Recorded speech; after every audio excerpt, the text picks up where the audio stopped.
فاكرين قنوات ميلودي؟ الصحراوي I know you like me. لحد اول التسعينات التلفزيون العربي كان كالاتي: قنوات محليه ارضيه، قنوات محليه فضائيه، وكلهم يتبعوا لحكومه دوله البث.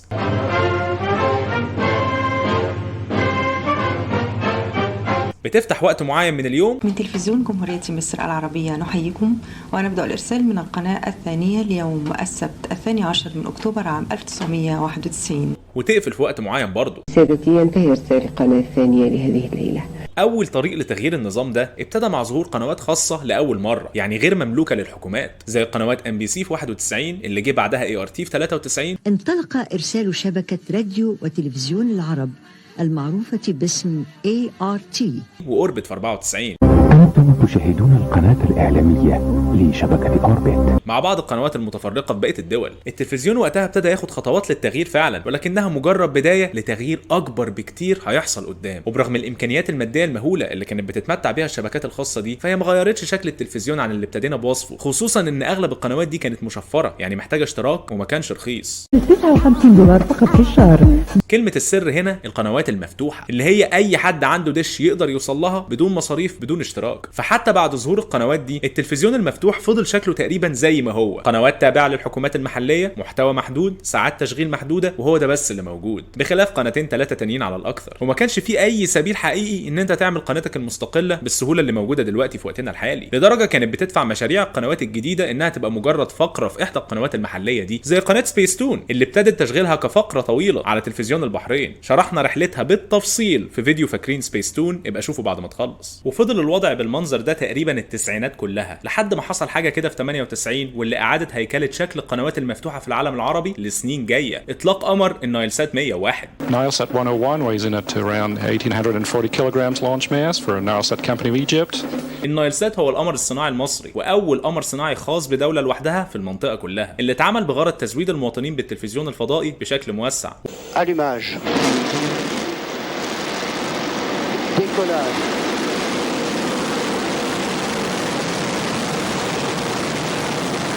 وابتدى بس الفضائيه المصريه وقنوات النيل المتخصصه مع طبعا بقيه القنوات العربيه المحليه. وفي الفتره دي فضل الدش يتسلل بهدوء شديد ولكن بثبات لكل البيوت المصريه. كل ده وفي الخلفيه الجانب المصري كان بيقيم الوضع وبيشوف هل حان الوقت لدخول القطاع الخاص في مجال القنوات الفضائيه ولا لا. الاجابه كانت سنه 2000 اعلنت وزاره الاعلام عن اول قناه خاصه مصريه بمساهمه حكوميه لا تتعدى 15%، والقناه دي هي قناه المحور. وعلى عكس ما ويكيبيديا وبعض المصادر التانية هتقول لك، قناه المحور اتاسست في 2001 مش في 2005. خاصة انه المحور صحيح البث الرسمي في 2 فبراير 2001. بعدها مباشرة في نفس السنة جت قناة دريم. اللي فاكر المرحلة دي، القناتين دول كانوا اكتر اسمين بيتقالوا لمدة 2-3 كده لما كانت بتيجي سيرة الدش: المحور ودريم. اوعى تغير المحطة، خليك كده. ومن هنا كانت البداية الحقيقية في التغيير الجذري اللي حصل للتلفزيون الفضائي في المنطقة كلها، وتغيير خريطة الإعلام من مجرد قنوات محلية بمحتوى محدود أو قنوات مشفرة بخدمات حصرية لكرنفال إعلامي مفتوح مجانا على مدار الساعة ومن كل أنحاء المنطقة. ومن الكرنفال ده تبدأ الحكاية اللي أنت أصلا داخل عشانها: مجموعة قنوات ميلودي. شبكة قنوات ميلودي ابتدت بالقناة الأهم ويمكن الأكثر تأثيرا في تاريخ صناعة الموسيقى في المنطقة، قناة ميلودي هيتس. حبيبي يلي بحبه قلبي معلق بقلبه. ميلودي هيتس كانت قناة أغاني، هذا الاختراع المنقرض، قنوات الأغاني أو قنوات الكليبات. قولي ازاي قولي يا أناني. في وقت ما فيهوش يوتيوب ولا أي منصة فيديوهات تانية، النت دايلاب وما منوش أمل، والقرصنة والطرق اللي مش ولا بد كانت محدودة ومحفوفة بالفيروسات ومعظمها أعمال أجنبية. فبخلاف سوق الكاسيت والراديو، قنوات الكليبات كانت مصدر مهم جدا لأجدد الأغاني وقتها، بل وأحيانا كمان الوحيد، لأن بعض الأغاني كانت بتنزل فقط على القنوات دي قبل صدورها في أي حتة تانية. ده غير الأغاني اللي اتعملت مخصوص للفيديو كليب بدون ألبوم في السوق. وضيف على كل ده كم الكليبات الهائل اللي كان لا يخطر على بال وقتها: 24 ساعة من الكليبات الموسيقية بلا توقف، أغاني أول مرة تسمعها وكليبات أول مرة تشوفها وناس أصلا ما تعرفش معظمهم. ولكنك تحول القنوات دي او تجيب حاجه تانية احيانا كانت بتبقى مهمه صعبه شويه، لانها لما طلعت كانت لمحبي الموسيقى حاجه زي مغاره علي بابا، كل 3 أو 4 دقايق اغنيه جديده بذوق جديد من شكل جديد، حاجه جواك دايما عايزه تشوف الكليب اللي بعده واللي بعده. عايزك تاخد ثانيه وتفتكر قعدت قد ايه مستني اغنيه فيلمك المفضل تشتغل. طب واحده واحده وبلاش كل او الفريق الجديد اللي عامل اغنيه جامده بس اغنيتهم بتيجي كل ساعه مره. طب كان عندك صاحبك اللي بيكلمك على الارضي يقول لك كليب الاغنيه الفلانيه الجديده شغال دلوقتي على ميلودي، افتح بسرعه. لو ما عشتش الايام دي حاول تغمض عينك وتعيشها معانا، كان وضع مختلف تماما. ميلودي هيتس طلعت في 2003 نفس السنه اللي اتعملت فيها المنافس الشرس جدا قناه مزيكا التابعه لشركه عالم الفن وصاحبها محسن جابر. لو ما تعرفش عالم الفن فهي من اكبر الشركات في مصر والمنطقه بمكتبه مهوله من التراث الموسيقي المصري والانتاجات الجديده، ووقتها كانت ماضيه مع اكبر الاسماء في الوطن العربي.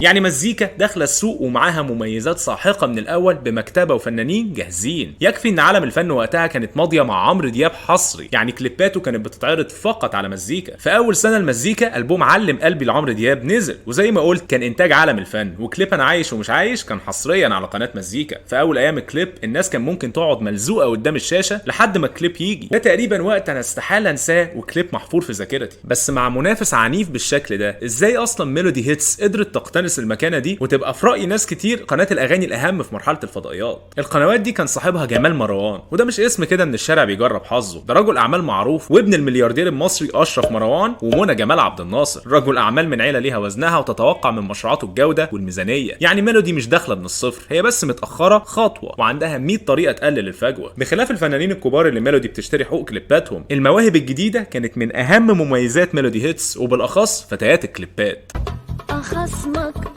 ميلودي هيتس كانت اكبر مصدر للمواهب النسائيه الجديده اللي اتعرفوا وقتها باسم فتيات الفيديو كليب. ايوه غنوا معي هلا. واتكلمنا في القناه عن واحده من ابرز اسماء المواهب دي، ودي كانت اول نقطه تجاريه تحول قناه ميلودي هيتس لحديث الجميع. وميلودي مشيت بمبدا بتحبنا بتكرهنا المهم بتتكلم علينا، وحصل قناه ميلودي تسللت للثقافه المصريه، والناس كانت بتتكلم بشكل يومي عن الكليبات دي سواء في الشارع او الصحافه او حتى المحور ودريم.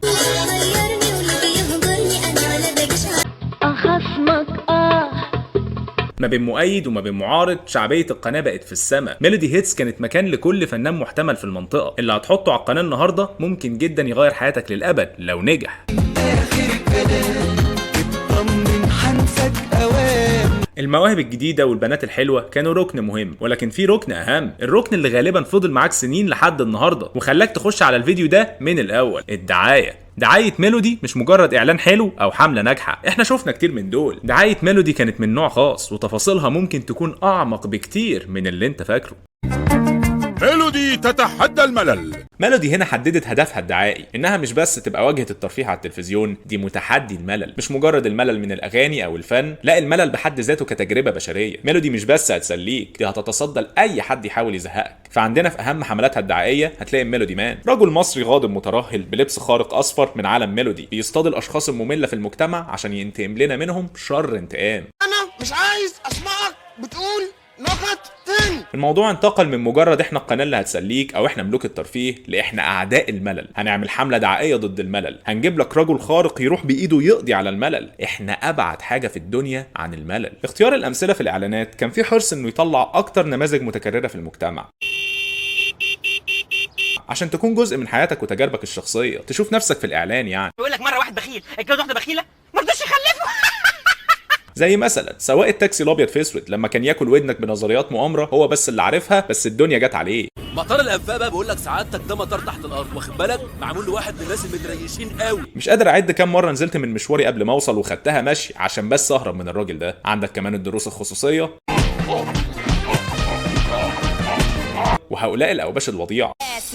العب. ميلودي بترسم جواك الصوره ان هي كمنظومه عكس المواقف دي، عكس الناس دي، عكس الملل ده، بل بتكرهه وبتتحداه. وعشان الحمله اتنفذت بشكل غرض ويبقى جزء من حياتك اليوميه، الحمله فعلا كانت بتيجي في دماغ ناس كتير جدا من اللي شافوها لما كانوا يعدوا بموقف منتهى الملل والابتذال. مديرك في الشغل واكل ودنك، الدكتور اللي ما بيعرفش يشرح قعد ساعتين النهارده، عقلك الباطن بيبقى بشكل ساخر مستني السوبر هيرو الاصفر المترهل يخش يخلصك من الملل ده. من اهم اركان الحمله دي برضو كانت حاله الجدل، او خلينا نسميه عنصر الصدمه.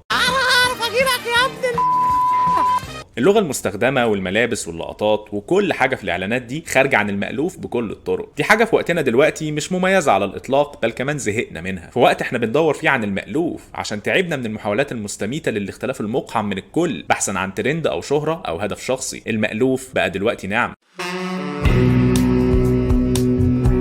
وقتها ده ما كانش الحال. الخروج عن المألوف كان مطلوب جدا لان الوضع في الميديا كان ماشي بوتيره واحده لوقت طويل قوي، والناس زهقت وملت. وما تنساش ميلودي تتحدى الملل. وبالفعل الناس استهوت الاعلانات دي جدا وكسرت الدنيا وبقت حديث الساعه. الحمله دي بدات بالميلودي مان لوحده، بعد كده تم اضافه العنصر الاشهر في الحمله دي بوبي. عملا بمبدا الصدمه والخروج عن المألوف. الشخصيه دي بكل ما يمكن ان تحمله من جدل او انتقادات في دماغك دلوقتي خلت الحمله تزداد شهره ونجاح اكتر من اللي كانت واصله له في الاول بكتير. وزود على الشخصيات دي كمان ابنهم الميلودي بيبي اللي مش شبه ابوه خالص عشان يكونوا عائله ميلودي. وده كله ما عداش برضه مرور الكرام وقتها وخلاها تقع تحت سكينه الصحافه والاعلام طول فتره عملها. ما فيش سوشيال ميديا بقى، بس ده كان طبعا بيزود من جدلها، وان حتى اللي ضد القناه كانوا بيتكلموا عليها وبيساهموا في انتشارها اكتر. الحمله خلت فيه صعوبه بالغه انك تبقى عايش في الحياه في مصر والمنطقه العربيه عموما وما بتسمعش عن ميلودي، سواء معاها او ضدها، بتكرهها او بتحبها. يا قطة خربش. ومع انتشار القناه ونجاحها التوسع شيء حتمي. نجاح زياده يعني قنوات زياده، قنوات زياده يعني اعلانات زياده. بعد ميلودي هيتس اللي كانت بتعرض ميكس اغاني عربي على اجنبي، وميلودي ارابيا اللي بتعرض عربي بس، اتعمل قناه خاصه بالاغاني الانجليزي ميلودي تونز، اللي كان شعارها جمله لسه الناس بتستخدمها لحد النهارده بعد اكتر من 15 سنه من ظهورها. ميلودي تونز all English all the time. ازاي هسوق قناه بتعرض اغاني انجليزي لشعب غير ناطق بالانجليزي واغلبيته غير مهتم تماما بالفن الغربي؟ كل حملات الدعايه لاي شيء يتعلق حصرا بالانجليزي طبيعي تتعمل مخصوص لمتحدثي اللغه دي، سواء من المصريين او الاجانب المقيمين في داخلها وخارجها. Whether you live in Maadi, New Cairo, 6 of October or anywhere in Egypt. بديهيات اكيد، بس كالعاده ميلودي بتمشي في اتجاه تاني خالص خارج عن المألوف. هتعمل حمله دعايه لقناه بمحتوى انجليزي لعامه الجمهور اللي مش بيتكلم انجليزي. استخدام لهجة الانجليزي المصري في اطار كوميدي ممكن جدا يطلع بايخ او متعالي، لكن الحملة ما اتشافتش بالشكل ده خالص وقتها. الاعلانات اتعملت بحرفنة غير عادية وتنفيذها خدها في حتة تانية خالص. شاكيرا شاكيرا. نماذج عمرك في حياتك ما تتخيل انها تغني لشاكيرا ولا ل50 سنت او تهتم اصلا بوجود الاسامي دي في الحياة، يعملوا لك نسختهم من الاغاني دي بلهجتهم في الانجليزي المتأثرة جدا بلغتهم الام.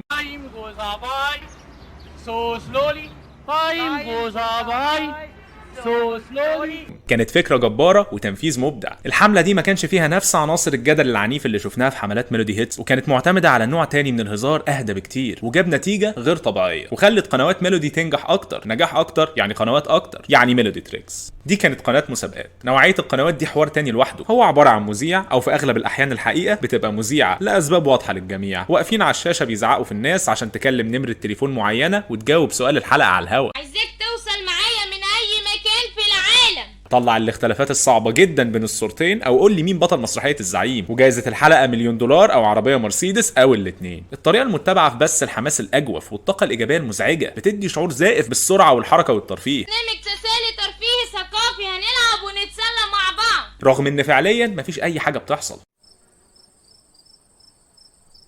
وتأكيد المذيع مرارا وتكرارا ان السؤال مفيش اسهل منه وكل اللي عليك بس توصل للخط. بس اللي هتعرفه لما تيجي تجرب بنفسك ان دقيقة التليفون للخط ده كانت ب20 جنيه واكتر للدقيقة الواحدة، وناس كانت بتقعد على انتظار الخط ده بالساعات بدون ما عمرهم يوصلوا انهم ما يجاوبوا السؤال او يكسبوا مليم واحد. يا ريت تعمل المكالمة دي تكملها. بس دائما على امل ان التليفون يرد في يوم، فهيجربوا بكره وبعده حاجه قمه العشوائيه والفوضى. المهم ميلودي تريكس كانت قناه من دول. حمله الدعايه كالعاده كانت مميزه بشكل كبير وناجحه يمكن اكتر من القناه نفسها. عاش يا رجاله.